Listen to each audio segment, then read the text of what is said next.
এই নারীর সম্মান বিজেপির মুখে বেমানান। কারণ বাংলার মামাটি মানুষ এবং মহিলারা তারা আর পাচ্ছেন না এই অপমানটা নিতে। প্রতিনিয়ত নারী বিদ্বেষ আর প্রতিনিয়ত নারীকে অপমান করা, বেইজ্জত করা।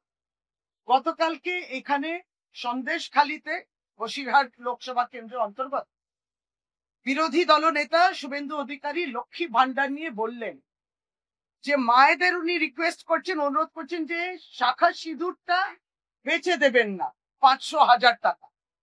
ভাবুন তো, লক্ষ্মী ভান্ডারের এই প্রকল্প, যেটা সার্বজনীন প্রকল্প, 2021-এ মাননীয় মুখ্যমন্ত্রী মমতা বন্দ্যোপাধ্যায় অগাস্ট মাসে এটা আরম্ভ করেছে। এই ভারতীয় জনতা পার্টির বাংলার নেতৃত্ব, আপনারা তো একসময় লোকসভা নির্বাচনের আগে গত বছর বলেছিলেন যে লক্ষ্মী ভান্ডারটা তারা বন্ধ করে। তাহলে যারা বলেছিলেন যারা ক্ষমতা এলে লক্ষ্মী ভান্ডার বন্ধ করে দেবেন, আবার এই বছরটা বলছেন 500,000 টাকাতে শাখা সিঁদুরটা দিয়ে দিও না মমতা বন্দ্যোপাধ্যায়কে, আমরা এলে 3,000 টাকা দেব। দামই তো বাড়লে, আমরা কিন্তু দাম বাদিনি।